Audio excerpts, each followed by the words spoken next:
Okay, Assalamualaikum warahmatullahi taala wabarakatuh. Dan selamat pagi cikgu ucapkan kepada semua pelajar.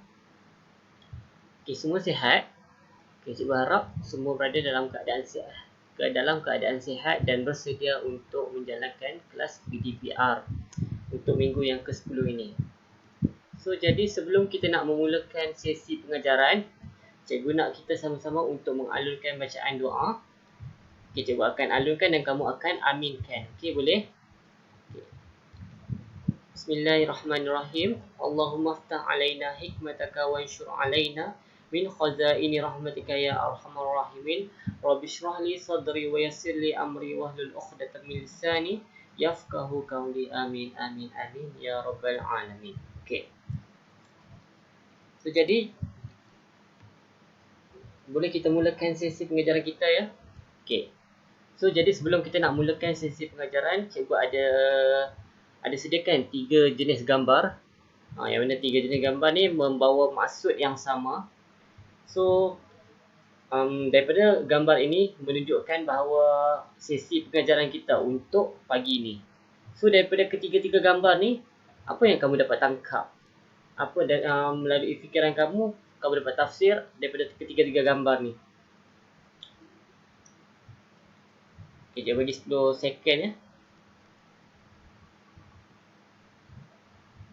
Okay. Tanya kepada siapa yang dapat jawab.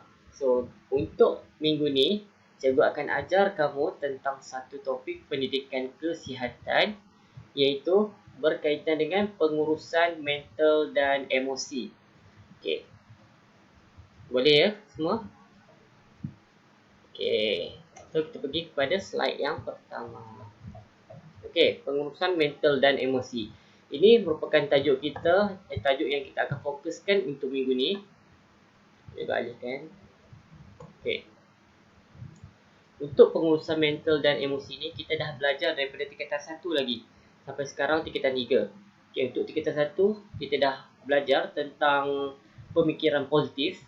Okay, untuk yang tingkatan 2 kita dah belajar tentang pengurusan stres. Dan untuk yang kali ni, untuk tingkatan 3, kita akan belajar pula kepada kemarahan, topik kemarahan. Okay. Antara standard pembelajaran ataupun objektif sejurus selepas cikgu sesi pengajaran cikgu tamat, kamu perlu menguasai standard pembelajaran ini.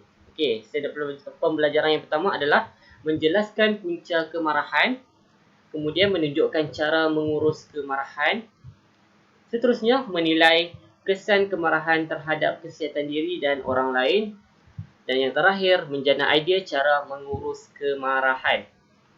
Okey, itu saja antara fokus kita untuk sesi pengajaran kali ini. So, sebelum tu cikgu nak tanya kamu dah ada link atau kamu dah ada link buku teks online ke belum? Kalau kamu belum ada, so di sini cikgu dah sediakan link buku teks. So, jadi kamu boleh rujuk buku teks online ni. Kalau yang mana yang kamu tak ada buku teks lah. Kalau tak ada buku teks, so kamu boleh rujuk buku teks online ni. So, nanti kalau in case kalau cikgu dah ajar kamu ni, and then kamu lupa, kamu boleh tengok balik lah buku teks tu. Supaya kamu dapat lebih memahami ataupun lebih boleh mengingatkan kamu lah tentang sesi pengajaran untuk kali ni. Boleh ya? So, nanti untuk link ni cikgu akan pastekan di WhatsApp group kamu. Okay. So, jom kita pergi kepada slide yang pertama.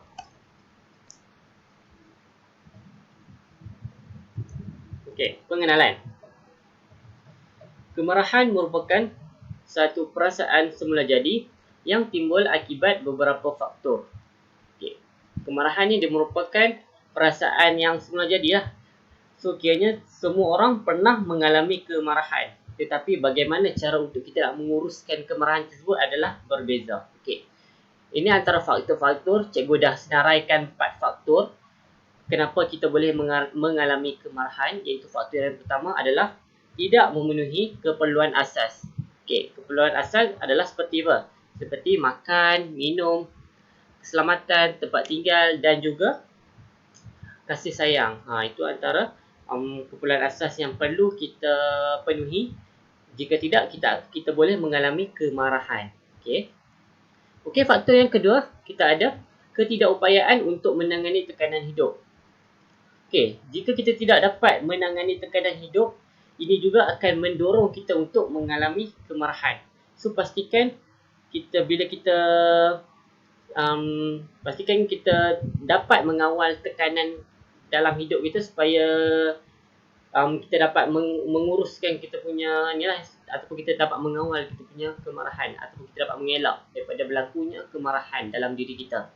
Okey, untuk faktor yang ketiga, tidak dapat mencapai hasrat, idaman atau cita-cita. Okey, untuk faktor yang ketiga ni, dia melibatkan keinginan kita. Contohnya macam kita nak mendapat keputusan yang baik dalam pekerjaan. So, bila kita dah keluar result bahawa kita punya target tu tak dapat capai, so jadi kita akan marah. Kita akan sedih tentang perkara tersebut dan kita turut akan mengalami kemarahan. Okay. Untuk faktor yang keempat dan faktor yang terakhir, menghadapi situasi yang mengancam dan menakutkan. Ini turut akan mendatangkan situasi kemarahan. Okay. Untuk antara 4 faktor, so kita pergi pada terusnya. Okey, kemudian kita pergi pula kepada punca-punca berlakunya kemarahan. Okey, di sini ada 15 punca. Kenapa boleh berlaku kemarahan dalam diri kita? Iaitu yang pertama adalah sebarang jenis ancaman. Kemudian yang kedua, pengalaman pahit. Yang ketiga, perasaan bersalah. Yang keempat, rasa malu, tidak berguna. Yang kelima, kritikan. Yang keenam, gagal memenuhi harapan atau jangkaan diri sendiri. Yang seterusnya, terkilan. Kemudian, kesan ketagihan dan penyalahgunaan bahan. Okey, yang seterusnya, cemburu, kekecewaan, tidak sanggup terima tanggungjawab, takut tersingkir, ketagihan gadget, berpindah rumah atau sekolah, dan juga kecaman perakan. Okey. Ini antara 15 punca-punca yang boleh berlakunya kemarahan. Okey.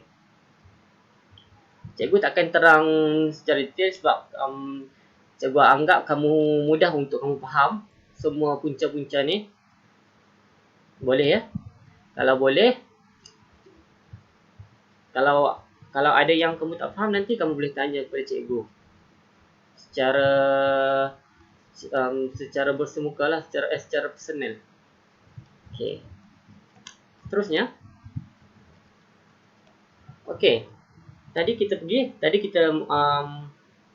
dah terangkan tentang punca. Sekarang ni cikgu akan terangkan pula kepada implikasi ataupun kesan buruk kemarahan terhadap kesihatan diri. Okey, untuk yang pertama adalah sakit kepala. Cikgu pasti semua orang pernah mengalami sakit kepala. Tambahan pula bila sedang marah. Okey, yang seterusnya, meningkatkan risiko mengalami stroke. Okey, stroke ni merupakan salah satu masalah sistem saraf yang boleh berlaku jika seseorang terlalu mengalami kemarahan ataupun terlalu menunjukkan dia punya kemarahan, atau dia tak boleh nak menguruskan kemarahan dia. So, mereka juga boleh mengalami stroke. Okay, yang seterusnya, menjejaskan keupayaan sistem imuniti badan. Okay, sistem imuniti badan ni merupakan sistem yang mengawal ataupun yang menjamin kita punya kesihatan lah. Macam sistem imuniti badan ni, dia akan menjaga tubuh badan kita untuk mengelakkan daripada berlakunya penyakit. So, jadi bila kita menjejaskan sistem imuniti badan ni, so kita akan lagi mudah untuk kita nak dapat penyakit. So, pastikan kita kurang untuk mengalami kemarahan lah, untuk menjamin kita punya kesihatan tubuh badan. Yang seterusnya, masalah kulit seperti eczema. Okay.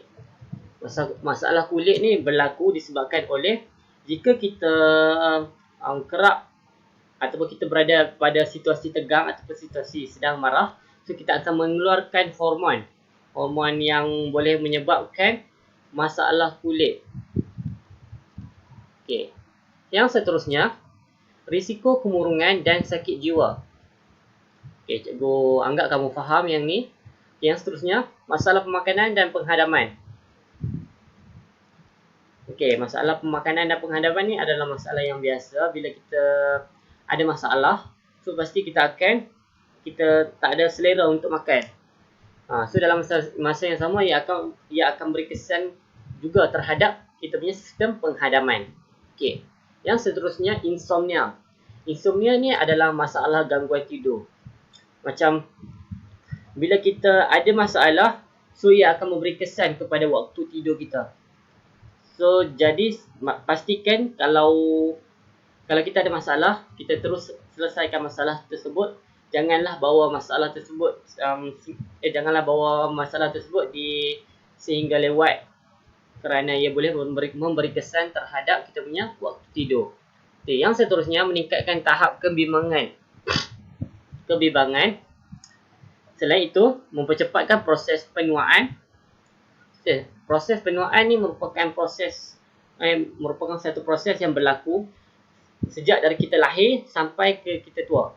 So jika kita mempercepatkan proses penuaan ni, so kita akan cepat tua. Orang panggil cepat tua. Bila pernah tak kamu dengar siapa yang kuat marah ni muka dia cepat tua. Macam itulah, yang itulah maksud dia, mempercepatkan proses penuaan. Okey, seterusnya, memendekkan jangka hayat seseorang. Iaitu jika seorang kerap tak boleh mengawal dia punya kemarahan, ia akan memendekkan jangka hayat. Okey, seterusnya, gangguan pernafasan. Okey, dan akhir sekali, serangan jantung dan darah tinggi. Okey, itu antara 12 implikasi ataupun kesan buruk yang mungkin akan berlaku jika seseorang tidak dapat mengawal kemarahan mereka. Okey. Seterusnya. Okey. Di sini cikgu akan menerangkan pula tentang perubahan yang berlaku semasa mengalami kemarahan. Ini perubahan dari dua kategori, iaitu dari aspek fizikal dan juga tingkah laku. Okey, untuk perubahan fizikal, apabila kita mengalami kemarahan, kita akan kerap berpeluh. Kita punya badan akan menggigil, otot kita akan lebih mudah untuk tegang, dan juga yang terakhir, kadar pernafasan kita meningkat. Macam kita akan bernafas dengan lebih laju lah. Okay, boleh ya. Okay, yang seterusnya, perubahan tingkah laku. Okay, antara perubahan tingkah laku yang akan berlaku jika kita mengalami kemarahan adalah percakapan semakin cepat dan kuat. Okay, bila kita marah, so kita punya percakapan kita akan cepat dan mungkin kita akan gagap dan kita cakap dalam keadaan yang kuat. Okay, yang seterusnya, menunding jari ketika bercakap. Kita akan kerap menunjuk, macam bila kita marah kan. So kita akan menunding jari kepada si pesalah, kepada seseorang yang kita marah tu. Kita kerap akan menunding jari kepada beliau. Okey, seterusnya, memaki hamun. Memaki hamun ni satu benda yang tak elok lah jika kita lakukan, sebab nanti ia akan memberikan ketidakselesaan kepada orang lain. Okey, yang seterusnya, menjadi terlalu sensitif, tindakan agresif dan juga nada suara tinggi. Okey, itu antara perubahan tingkah laku yang akan berlaku jika kita mengalami kemarahan. Mungkin tak akan berlaku secara kesemuanya, tetapi antara salah satu daripada ini mungkin akan berlaku. Contohnya yang kerap berlaku adalah nada suara tinggi. Bila kita marah, memang kita punya suara akan tinggi. Okey, kemudian kita akan masuk pula kepada implikasi terhadap orang lain. Tadi kita dah pergi kepada implikasi terhadap kesihatan diri sendiri, dan juga sekarang ni kita akan beralih pula kepada implikasi terhadap orang lain. Okey. Apakah implikasi yang boleh berlaku terhadap orang lain adalah, yang pertama, tanggapan negatif terhadap individu yang sering mempamerkan kemarahan. So, bila seseorang individu ni kerap sangat menunjukkan ataupun mempamerkan dia punya kemarahan terhadap persekitaran, ya. So jadi jadi orang lain akan berfikiran negatif terhadap beliau dan mereka mungkin tidak akan selesa untuk berkawan dengannya. Okey, yang seterusnya, timbul perasaan kurang yakin dan tidak selesa. Okey, tadi seperti mana yang cikgu dah bagi tahu tadi, sudah pasti dalam sekitarannya tidak akan merasa selesa dan mereka akan kurang yakin untuk berkawan dengannya. Okey, yang terakhir, hubungan persahabatan akan menjadi tegang. Okey, jika kita sering kali menonjolkan kita punya kemarahan, so kita punya hubungan persaudaraan ataupun persahabatan akan menjadi tegang dan mungkin akan berpisah, akan putus kawan orang kata. So pastikan kita jaga hubungan kita dengan sahabat kita dengan kita mengawal kita punya kemarahan. Boleh semua? Okey. Itu saja implikasi terhadap orang lain. Okey. Seterusnya. Okey. Cara mengawal kemarahan. Okey, di sini ada 6 cara untuk kita nak mengawal kita punya kemarahan supaya kita tak menonjolkan di khalayak ramai. Okey, yang pertama, apa yang perlu kita buat adalah berhenti melakukan sebarang aktiviti. Okey, penerangannya, apabila anda merasakan tahap kemarahan semakin meningkat, beritahu diri untuk berhenti melakukan apa-apa sahaja yang sedang dilakukan. Hal ini membantu menenangkan diri dan membolehkan anda berfikir dengan tenang. Okey. So bila kita ada masalah, kita cuba untuk kita berhenti sebentar daripada melakukan kerja tersebut. Sebab berkemungkinan bila kita melakukan kerja dalam keadaan marah, so kualiti kerja tu dia tak akan lengkap ataupun dia tak akan memuaskan. So jadi pastikan kita berhenti untuk melakukan aktiviti sementara untuk kita nak jaga kita punya ni lah, untuk kita nak tenangkan diri terlebih dahulu. Okey, yang seterusnya, cuba bertenang. Okey, adalah dengan cara kita mengira bilangan 1 hingga 100, minum air, berjalan dan menarik nafas yang panjang beberapa kali merupakan beberapa teknik yang boleh dilakukan untuk mengurangkan perasaan marah anda. Okey, ini antara teknik psikologi orang kata untuk kita nak tenangkan diri. Okey, bagaimana adalah yang pertama kita cuba bilang 1 sampai 100, kita minum air ataupun kita berjalan dan menarik nafas yang panjang beberapa kali dan itu merupakan salah satu teknik untuk kita nak tenangkan diri kita. Okey, yang seterusnya, tinggalkan punca kemarahan. Okey, tinggalkan perkara yang mencetuskan kemarahan. Kembali semula apabila anda sudah tenang dan bersedia untuk menghadapinya. Okey. Bila kita ada masalah, so pastikan kita terlalu stres untuk menyelesaikan masalah tersebut, pastikan kita tinggalkan sebentar. Bukan kita tinggalkan terus, tapi kita tinggalkan sebentar untuk memastikan keadaan kita tenang, untuk kita cool down kembali diri kita. Dan kemudian bila kita dah betul-betul bersedia untuk menghadapi atau menyelesaikan masalah tersebut, baru kita pergi dan kita selesaikan masalah tersebut. Okey. So yang seterusnya, yang keempat, berfikir sebelum bercakap.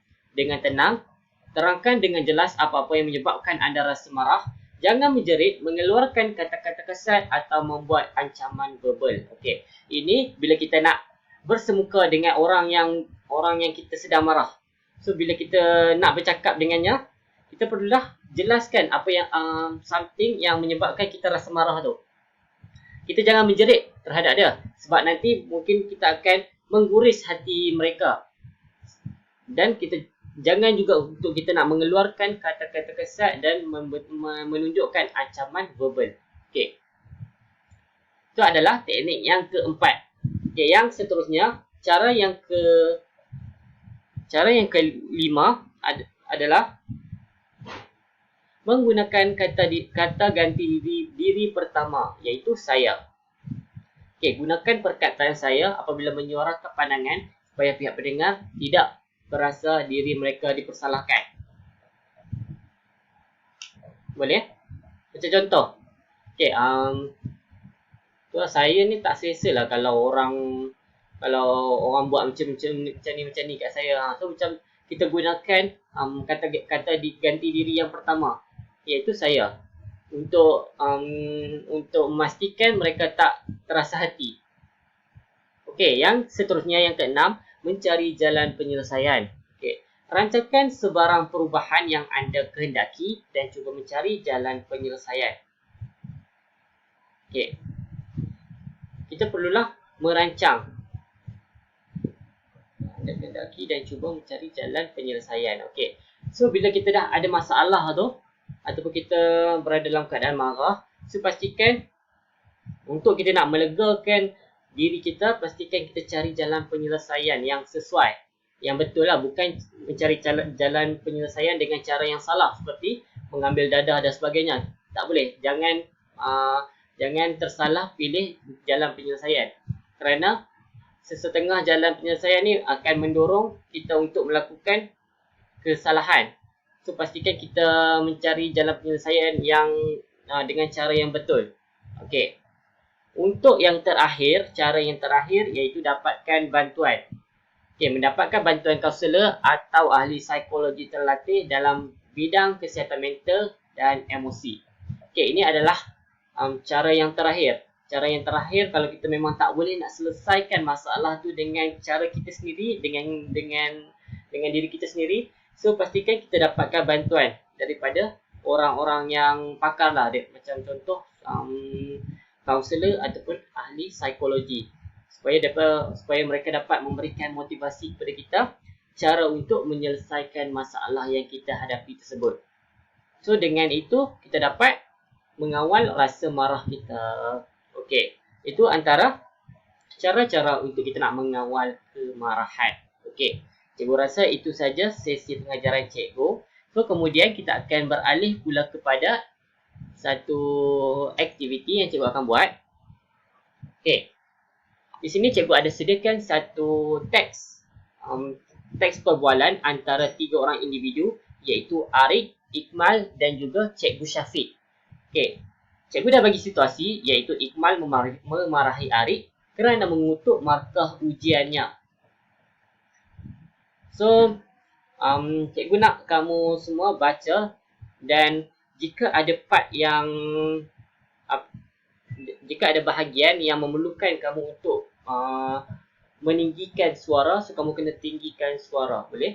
Macam contoh kan, macam Ikmal ni berada dalam keadaan marah, so jadi dia perlu tinggikan suara. Sebab apa? Sebab dia perubahan dari segi tingkah laku yang tadi kita dah belajar kan. Yang kita dah belajar tadi, bila seseorang marah, dia punya nada suara dia akan tinggi.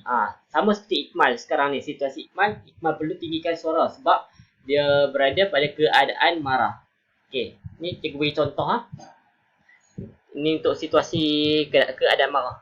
Okey, Ikmal ya. Banganglah kau ni, biarlah markah aku. Kau tak puas hati apa? Macam tu. Contohnya dalam nada suara yang tinggi. Okey, boleh? So, cikgu akan bacakan setiap satu, lakonkan setiap satu. So nanti kamu tengok dan kamu kenal pasti punca berlakunya kemarahan Ikmal terhadap Arik. Okey, boleh? Okey, sekarang Arik ya. Cikgu akan berlaku sebagai Arik. Okey. Ikmal, kau dapat berapa A dalam ujian pertengahan tahun? Okey, Ikmal. Teruk gila markah kau. Teruk gila markah aku 3B4C je. Okey, Arik. Bapak teruknya kau tu. Kau memang bodoh lah dari lahir. Lepas tu sekarang ni Ikmal pula. Okey, yang ni dalam nada yang marah. Bangang lah kau ni. Biarlah markah aku. Kau tak puas hati apa? Okey, lepas tu cikgu Syafiq masuk untuk meredakan keadaan. Amboi, apa kamu berdua ni? Cuba bertenang sikit. Istighfar banyak-banyak. Ni Ikmal. Cikgu Syafiq, tengok Arik ni. Dia kutuk markah ujian saya. Okey, Cikgu Syafiq. Arik, janganlah kata macam tu. Cuba bagi semangat sikit dekat kawan kamu ni. Okey, Arik pula. Maafkan saya, cikgu. Okey, Cikgu Syafiq. Okey, tak apa Ikmal. Arik dah minta maaf tu. Ini kan baru ujian pertengahan tahun. Nanti ujian akhir tahun, kamu kena usaha lebih lagi ya. Dah. Jangan marah Arik dah. Okey, Ikmal. Baik, Cikgu Syafiq. Okey, melalui teks perbualan ini, apa yang kamu dapat kenal pasti punca-punca berlakunya kemarahan dalam diri Ikmal. Okey. Cikgu bagi 10 second untuk kamu fikir.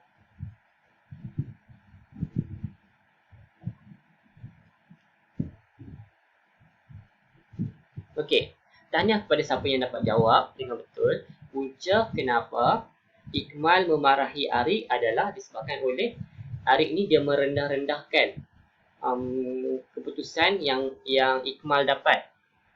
So disebabkan itulah Ikmal ni dia mengalami ataupun dia marah terhadap Arik. Itu adalah punca yang pertama. Okay, untuk punca yang kedua, kan kita dapat lihat tadi markah yang dia dapat adalah 3B dan 4C sahaja. So jadi dia tak dapat capai apa yang dia nak.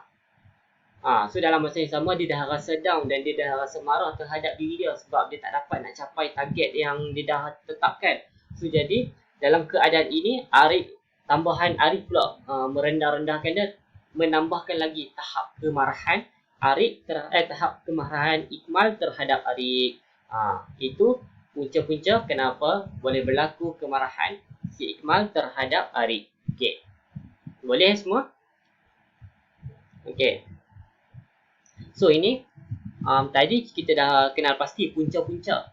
Okey, yang ni antara cara ataupun teknik untuk kita nak kawal kita punya kemarahan yang Cikgu Syafiq suruh. Cikgu Syafiq suruh buat apa ni? Cikgu Syafiq suruh cuba bertenang sikit, istighfar banyak-banyak. Cikgu suruh istighfar banyak-banyak. Dengan cara ni kita dapat menenangkan diri kita. Sebab kita kan Islam. So, cara Islam adalah kita beristighfar supaya kita dapat tenangkan diri kita. Itu merupakan salah satu cara ataupun teknik untuk kita nak menenangkan diri kita daripada perasaan marah. Okey. So, itu saja sesi pengajaran cikgu pada pagi ini. So, nanti cikgu akan hantar link quiz di dalam WhatsApp group kamu. Pastikan kamu buat sebab itu akan diambil kira sebagai kehadiran kamu. So jadi secara rumusannya tadi cikgu dah ajar tentang pengenalan itu apa itu yang dimasukkan dengan kemarahan, iaitu perasaan semula jadi manusia. Berdasarkan 4 faktor kemarahan yang tadi. So yang kedua, punca-punca kemarahan. Kita ada 15 punca. So nanti kamu kena pasti balik apa punca-punca yang boleh menyebabkan individu mengalami kemarahan. Okey, yang ketiga tadi cikgu dah ajar apa? Cikgu dah ajar implikasi ataupun kesan buruk terhadap kesihatan diri. Apa yang boleh berlaku terhadap kesihatan diri, macam pening kepala dan sebagainya. Tadi yang cikgu dah nyatakan tadi.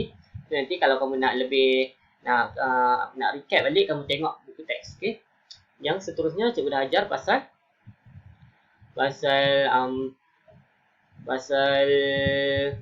apa yang berlaku terhadap diri, kesan kemarahan terhadap diri, iaitu dia ada 2 kesan tadi yang cikgu nyatakan tadi. So kamu kena pasti balik apa itu 2 perubahan yang berlaku terhadap diri dari segi tingkah laku dan